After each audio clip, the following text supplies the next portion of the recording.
If you struggle with procrastination, you definitely want to do this. And the reason I said definitely want to do this is because procrastination is not actually a problem.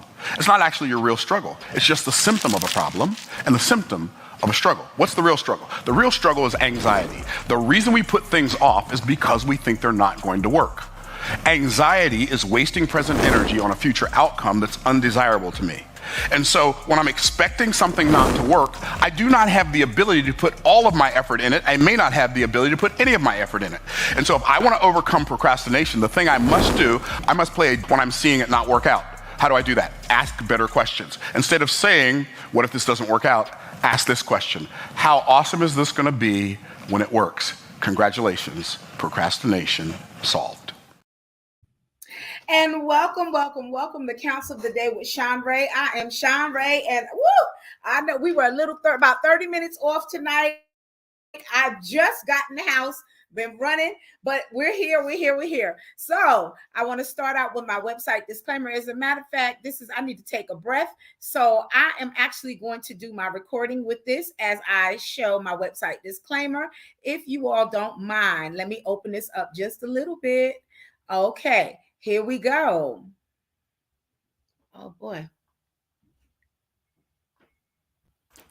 Please be aware that due to the nature of the technology that I'm using, there can be no assurance of confidentiality when using this online service. It should also be noted that due to changes in policies, all replies are to be used as advisory and informational only and will not constitute an official determination. Information provided by myself are limited to the current and available material, but the final responsibility for successfully achieving a goal rests with you, the client. Information online is designed to be helpful. However, this information changes frequently, and it is recommended that you, the individual, will consult another physician, another specialist, and or religious leader to aid you in your overall behavioral wellness. Please be aware that due to the nature of the technology that I'm using, there can be no assurance of confidentiality. I'm sorry. I didn't know it was going to go into it again. All right. So I'm a degree counselor. I'm a Christian counselor, and I've acquired a dual degree from Ashford University in psychology and organizational management. My great passion is bringing healing to people who have been through traumatic or stressful experiences. So when human beings experience trauma or severe life stressors, it is not uncommon for them to feel like that their life is unraveling.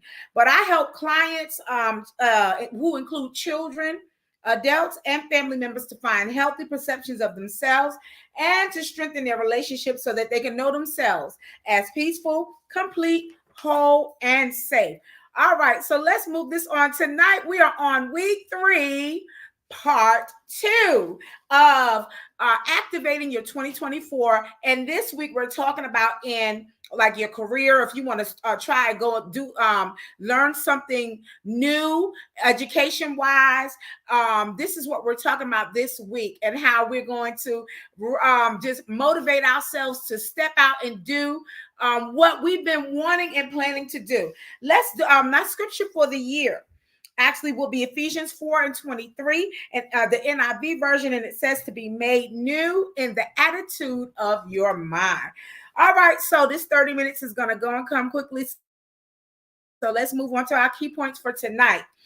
The first one is willpower, a finite resource.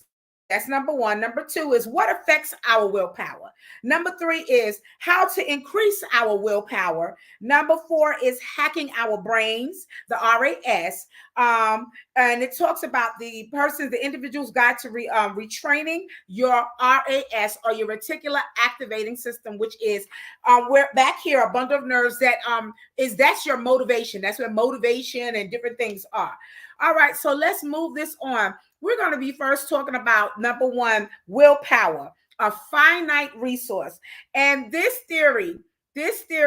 teaching is by psychologist Brandon Halland. Brandon, but we're just going to call him Dr. Brandon. And so his research, again, is specifically on willpower. So Dr. Brandon, he says there's a debate in the scientific community whether willpower is a finite resource, so to speak, and it fades as the day progresses. So that's interesting. Your willpower, as the day go along, the scientific study is trying to show you how your willpower actually fades the more the day goes into your daytime. And it says as the day progresses, or it is widely available throughout the day. So they're trying to see, is your willpower, does it fade the later it gets in the day? Or do you still have the same amount of willpower at the end of your day, from when you first started? Dr. Brandon says the research shows both can be true, actually. So either it depends on the person, whether or what they've gone through, whether their willpower will fade at the end of the day, or will it stay consistent? So Dr. Brandon, he was saying that too many big decisions early in the day really is taxing on your brain. We talked about Tuesday how our RAS, it knocks out anything that's not important, and it focuses on the things that are important. But like Dr. Brandon, like the research shows that if you get too much information early in the daytime, and it will overtax your brain, and it can lead to brain fatigue, which is a real thing. We all know that, especially us adults. We know that brain fatigue is real. Like we just get wore out when there's so much going on and you trying to resolve things and trying to think about things. And if it's just too much and if it's overwhelmed, we really do get brain fatigue. Hi, Gaga. Good to see you this evening. And let me pause. I did not greet. Hello, my Facebook family. Hello, my Instagram family. Hello, my Twitter family. Hello, my TikTok family. Hello, my YouTube family. And hello, my Snapchat family. So those that are on, I wanted to greet everybody, but I'm so glad to see Gaga is on tonight.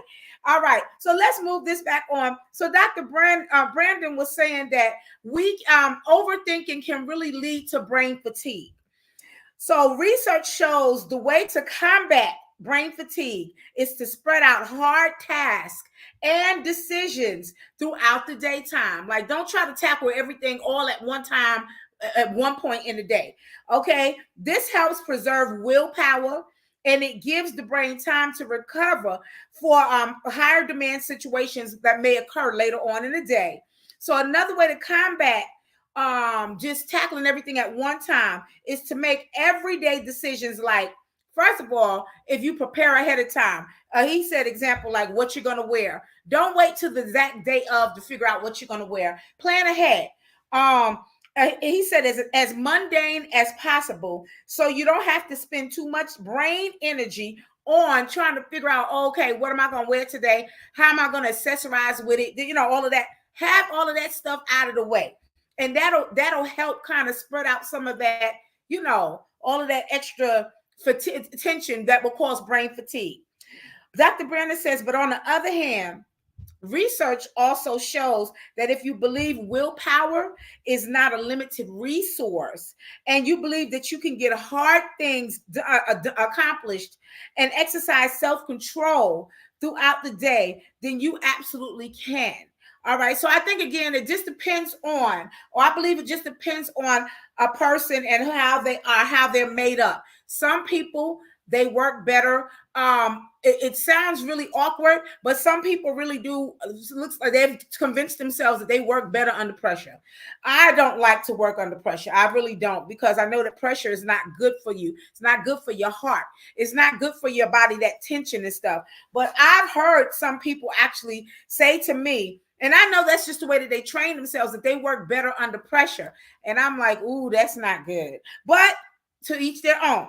All right. So Dr. Brandon did say that, as with most things in our lives, beliefs play a crucial role in determining how we feel and behave. So the next thing that Dr. Brandon was talking about is what affects our willpower. And again, this is all a personal thing. So with his theories and what his findings, he found out that in addition to spreading out hard tasks and taking breaks throughout the day, you can increase and preserve willpower by eating healthy, or maintaining a healthy fuel source for your brain. Now, I'm going to pause here for a minute. Y'all know I'm a retired teacher, middle school special ed. That's what I did. But there's something that would happen to us teachers like midday. And depends on where you live. I know I live in Georgia. I live in the South. So middle school starts later than the elementary school and even high school. Middle school here starts a little bit later, but we also stay in school longer than elementary and the high school students. Like they get out of school first, and then the middle schoolers are the last one to get out.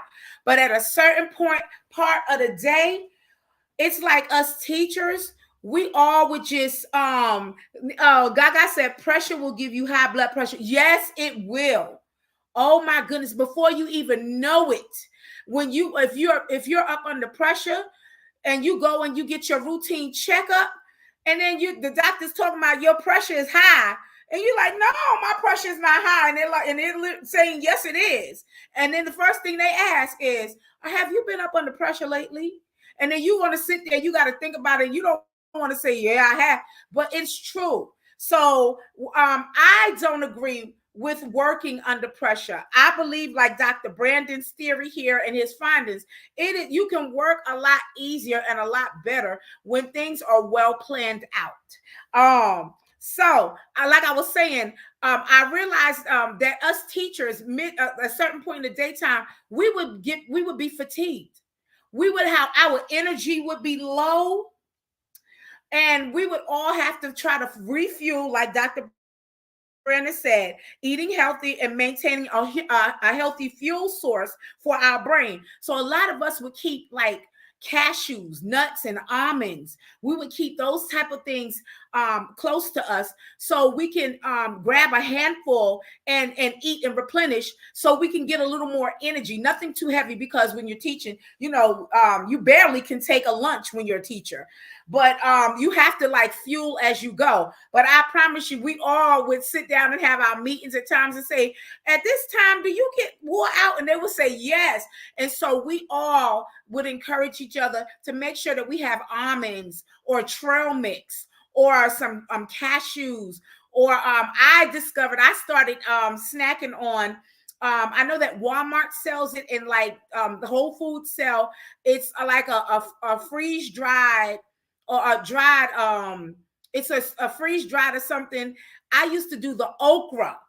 And oh my gosh, it was so good. It was like you were eating potato chips, but it was healthy. It was okra. And I would snack on that and share that with buy a bunch of it and share it with my other coworkers. But again, like Dr. Brandon was saying, that if we can maintain a healthy fuel source, for our brain, he said also getting high quality sleep is a must. Poor sleep and poor nutrition can kill anybody's willpower, regardless of our beliefs about it. We should also work on our beliefs about willpower by taking additional measures to increase it.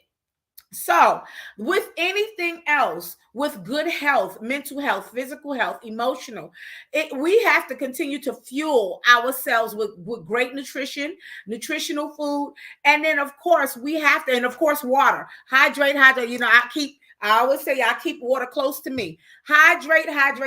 Water, not soda, not juice, water. Water is what's going to hydrate your cells and your blood and all of that.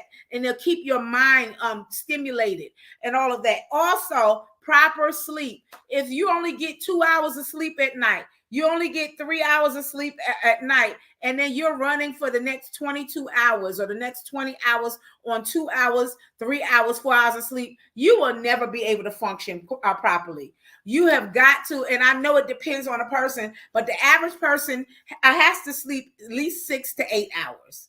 At least 6 to 8 hours in order to function.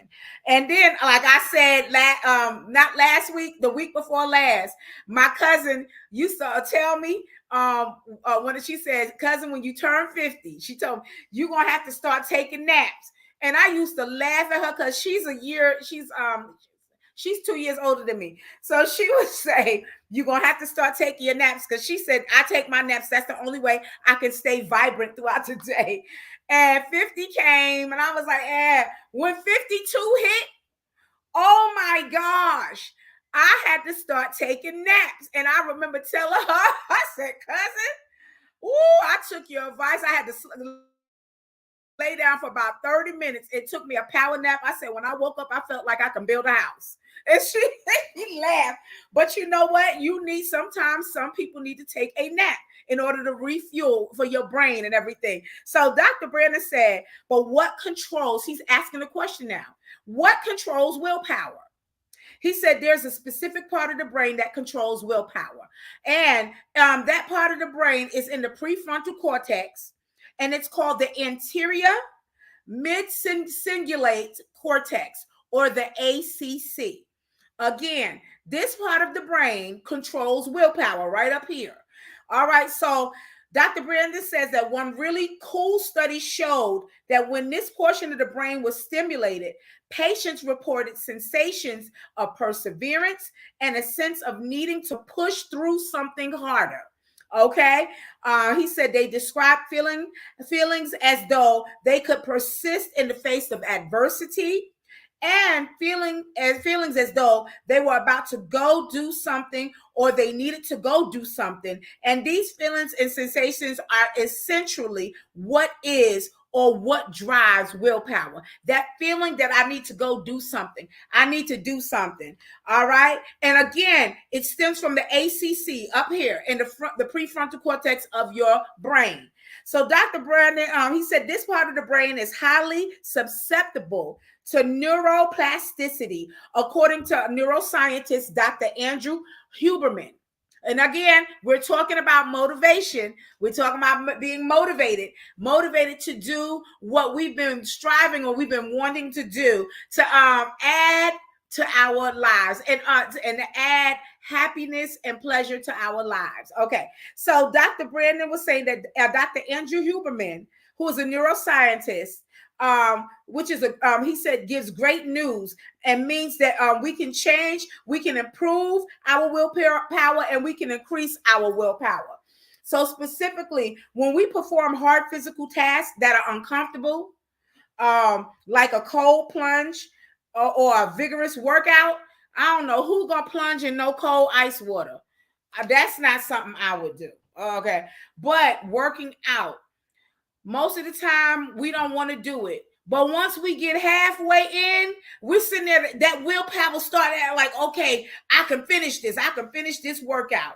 I know about that. So this is what the neuroscientist, Dr. Huberman, was saying, that we directly, physical tasks that are uncomfortable, like a cold plunge or vigorous workout, we directly affect and elevate the activities of the ACC. That's what's being affected when we doing something that's uncomfortable, but we all of a sudden get this surge, like, you know what, I can do this, I can finish this. This is the part of the brain where that's being affected. But here's the key: whatever you're engaging in, Dr. Brandon is saying, he said you need to feel some resistance before you even start it. So in order to get that willpower going, what you're doing, it don't need to be easy. It needs to be something that's out of the ordinary for you, okay? Or something that, you really ain't, like I said, most people really don't want to exercise, but we know that we need to. We need to break it up. We got to do some walking, walk up and down the stairs. I love jump roping. I have to do that in spurts because it affects my body a little in a hard way. My doctor told me to just walk. He said, "Walk, Miss Owens, just walk." So, but my body initially, I don't want to do it, but the more I do it, the more I know I can do it and I can finish it. So let's move on to how to increase our willpower. Okay, now we just talked about number one. The first thing we talked about was willpower, a finite resource. The second, number two, was what affects our willpower. And number three is how can we increase our willpower? Where we at? Okay, we doing good. And for example, Dr. Brandon says if you're already enjoying getting into cold showers, he said then that won't be beneficial to you. because you already do that. Getting into a cold plunge, that's something you're used to. He said, he said, so if you're doing this, he said, drop the water down to 20 degrees colder. And he said, where you can feel the resistance. He said, and then he said, then it'll stimulate the ACC, that willpower. All right. He said, or if you are already a gym rat, that's that term for somebody that loves going to the gym. Then he said, then you need to pick a new exercise or activity at the end of your workout that is undesirable, and then do it, because that's what's going to stimulate your willpower and the ACC. He said there's a major psychological component to doing this. Making the choice to engage in something difficult is just as important as the difficult physical task itself. So when you make up your mind that you're going to do something that you're not very familiar with, he said again, it's just as important as doing the actual task. He said that's what trains the brain to increase its capacity for willpower. All right. So he said the higher the resistance, the higher you engage that brain area up here, and the more benefits you will derive, he said, with the greater willpower. So again, Dr. Brandon was saying when we are all well rested and eating healthy, we can increase our willpower. But also when we're physically active, we can do, it also affects the ACC and it builds the willpower. He says, so we need to do the hard things, or we need to resist the easy things, resist the easy things, but specifically with regards to physical activities. That's most important and directly affects the part of the brain up here, the ACC, that's responsible for willpower. All right, so we're going to move on to how can we hack our brain now? Okay, let me move this on. There we go. How hacking your brain. And this is a guide to retraining your RAS. Now, this theory is from Dr. Fernandez. Pilar Mendiola. We're just going to call her last name, Dr. Fernandez. Okay? Fernandez. All right, so she says that catalyst for unprecedented growth in leadership. Okay, I'm going to skip that because this is a lot. I'm going to move this on. So she says that the RAS is a critical brain function, which we've learned the last 3 weeks. It's a critical brain function that acts as a filter to let in essential information. Y'all going to keep hearing that again about the RAS. All right. And so while tuning out unnecessary noise, because it's not going to allow us to be overwhelmed, and we're not going to go nuts by all of the information that's being taken in. So the critical focus and direction are responsible for leading you towards your goals. And what if you could learn to manipulate, again, the RAS for your advantage? And that's what we're trying to do. We want to motivate ourselves. All right. So Dr. Fernandez says that when you activate your RAS, you flood your brain with the necessary information and stimuli to become a better a better person, or a better individual. So you become more decisive. We learned that last week as well. You become more attentive and you become more driven, leading to a better decision-making skills and strategic choices. So she said, here's the best part. Understanding how to activate your RAS could be a game changer. I'm sorry, my phone is talking back to me. Okay, Dr. Fernandez was saying that, where did I go? She said, critical brain function. Oh Lord, I done lost my. So when we activate our RAS, we flood our brain with the necessary information, stimuli to become a better person. We become more decisive, more attentive, and driven, leading to better decision-making skills and to better strategic choices. So Dr. Fernandez says that this is the best part about our RAS. And I'm going to say that again. Dr. Fernandez said that this is the best part of our RAS.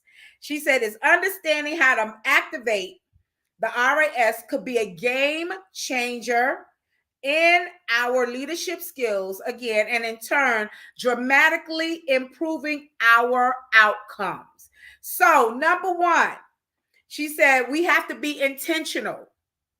All right. She said intentionality is the driving force for any top performer. The mechanics of intentionality explains how the power of the RAS can affect the outcomes of our decisions by allowing our talents, goals, and resources with our purpose. Now, intentionality also is partnered with willpower. Because what did Dr. Brandon just say? He just said that if we put ourselves in an uncomfortable position, something that we're not very accustomed to doing, it's going to start activating our ACC, which is the willpower. And at the same time, our RAS is going to start being stimulated and motivated. Okay, intentionality works both ways with the willpower ACC and with the RAS. All right. So then, number 2, Dr. Fernandez says, by harnessing the mechanisms that drive success, people can foster greater clarity, focus, and alignment in their decision-making processes. They become conscious creators of reality, directing their mental energies toward desired outcomes while reducing stress, okay, and increasing overall motivation. So she's talking about how can we hack our RAS. All right. So what's the key to leveraging the RAS for top level success? Okay, this is Dr. Fernandez asking the question. All right, she said, what is, okay, because there we go. Okay, what is the key to leveraging the RAS? Again, here we go again. She said simple. She said use positive affirmations. I said we're gonna keep hearing this over and over again. Hi, Sister Robinson, how are you? She said use positive. Well, we know as Christians that we speak as we speak it and as we say it, then God responds to what we say. So using positive affirmations, as the world says. Visualizations. Now we know that we write the vision. Okay. Visualization is faith. We activate our faith by visualizing, and goal setting to activate the reticular, and all of this activates our RAS, which is a powerful system. So by programming the mind towards these specific goals, again, these goals are positive affirmations, visualizations, and goal setting. Okay. Can filter out any unwanted thoughts and inputs and focus on the task that matters the most. So we know the RAS pushes out all of the junk. And then what we're focusing on, the good, it's going to really, really, really, we're going to start realizing more things that are working for us or working for our good. Okay. So Dr. Fernandez says here are 5 specific tactics to incorporate into our habits. And again, I said you're going to keep hearing this over and over again. Number 1, positive affirmations. We pray, we speak the word. But start your day with powerful affirmations that align with your goals. Speak to them out loud or write them down. Write the vision, and what we speak, what we say, God responds. This simple habit can prime our RAS for success and set the tone for our day. So again, number 1, positive affirmations. Number 2, visualization. Dr. Fernandez breaks it down. She's saying that visualization is a technique that involves seeing yourself achieve a specific goal. By picturing yourself succeeding in your mind's eye, you can activate your RAS to help you achieve that goal. Now, I was preparing, just doing my fine touches because I knew I had a long day today. And I was in my bathroom and getting my makeup out and everything ready. So because I knew by a certain time I needed to start putting a little makeup on and stuff. And when I was in there, I looked up and looked in the mirror, and I saw me standing in a bigger bathroom, one that I've been desiring, where it's a walk-in bathroom that has a lot of space, and then you got on the side the walk-in closet and everything. And I started visualizing that, and I said, well, that's going to be happening soon. That's I mean, just out of nowhere, I'm preparing and stuff, and I started visualizing me in a larger, a bathroom with way more square footage than what I have in my main bedroom. And I said, okay, this is that visualization. And I'm telling you, now a lot of us have jumped on our vision boards for the year, but we're going to continue to visualize what we put down there. And then number 3, Dr. Fernandez says goal setting. Setting clear and specific goals is essential for activating our RAS. We can break down our goals into achievable steps, which I recommend. Do it step by step. So because it'll be more achievable. Focus your energy and attention on the steps, step by step, as you do it. Number 4, she said distraction control. It's crucial to keep your environment under control because the RAS is susceptible to distractions from outside stimuli. So set boundaries on your phones, your emails, and your social media, and create a focused work environment to keep your RAS focused. Now, last week, we talked about certain things that will help you with distractions, like listening to, and Gaga knows because she was on last week. They was talking about start listening to Barack era music. And then I played a little bit what Barack music is, and we found out that we already knew, we've already been listening to that, just didn't realize it was Barack era music. But when I'm trying to stay concentrated on something, when I'm studying or doing something, I put Barack music on. I put it on my Spotify, play it on my Echo, and I play it, and that's the only thing that's running. I either tell my Echo to turn the music up or turn it down a little bit, and I'm able to study and do everything that I need to do by distraction controls. All right, number 5, Dr. Fernandez says practice mindfulness. Y'all always hear me talking about retraining our brains. That's what mindfulness is, retraining our brains. Okay, mindfulness is a technique that involves being present and aware of our thoughts and our feelings. We can control our focus and our attention and activate our RAS to achieve these goals when we are present and aware of our thoughts and our feelings. So that's practicing mindfulness. She said by incorporating these 5 habits into your daily routine, you can put the power of RAS to work for you. You'll improve your leadership skills, decision-making processes, productivity, and overall impact your life. You'll have a more impactful life. So Dr. Fernandez says that in conclusion, the knowledge of RAS and intentionality is integral to our lives. By understanding this mechanism and the science behind intentional thinking and activating our RAS, we can improve our leadership skills once again, our decision-making processes, our productivity, and again, our overall impact our life, period. So let me move. What time is it? Ooh, okay. So let's move to our takeaway. We're running a little bit over. Our takeaway for this evening is the RAS is a critical brain function that acts as a filter to let in essential information while tuning out unnecessary noise. This critical focus and direction are responsible for leading us towards achieving our goals. Now, there's a quote that I like. When I saw this, I was like, this is great.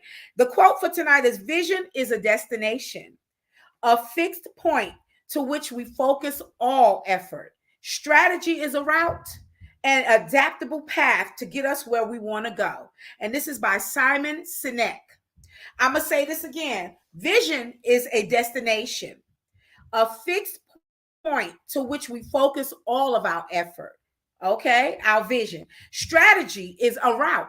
That's the route for getting that vision done. And adaptable path to get us where we want to go. And this is by Simon Sinek. All right, so I'm going to move past all of this, and I will see y'all next week. Normally I talk, let me open this up for my fellow theorists. This is where I got all of my theories from. All right. Okay, y'all, I'm going to say this next week. What better up? Okay, add a community 988. No, I'm going to say this. If you know anyone that's in a crisis or they're having a rough time in their lives, 988 is a 24/7 hotline. You can email, you can text, you can go online and just put in 988, and licensed professionals who you it's a safe space. They will talk with the person and talk whoever's going through a hard time, and they will talk with them and help them get through whatever tough time they may be going through at the time. All right. So of course we have betterhelp.com, Learning RX. And if there's a past Counsel of the Day with Shanrae series that you missed or you just want to rewatch, go to my YouTube channel at Shanrae Price. Please like, subscribe, and hit the bell for notifications, and then select any past series that you would like to watch. I'm also a professional one-on-one counselor. If you're interested in professional one-on-one counseling services, feel free to contact me via my Facebook Messenger at Shanrae Owens, or you can email me at shanrae.price@gmail.com. I'm a lifestyle strategist, and my aim is to aid you in your life's goals and your life's dreams. All right, this has been week 3, guys. Week 3, and next week is the last week. That's it. And we have completed our Counsel of the Day for the month of February. So I will see y'all next Tuesday night, 9 p.m. Eastern Standard Time, activating our 2024 with a different subtopic. Enjoy your weekend. Thank you for watching, guys. Good night.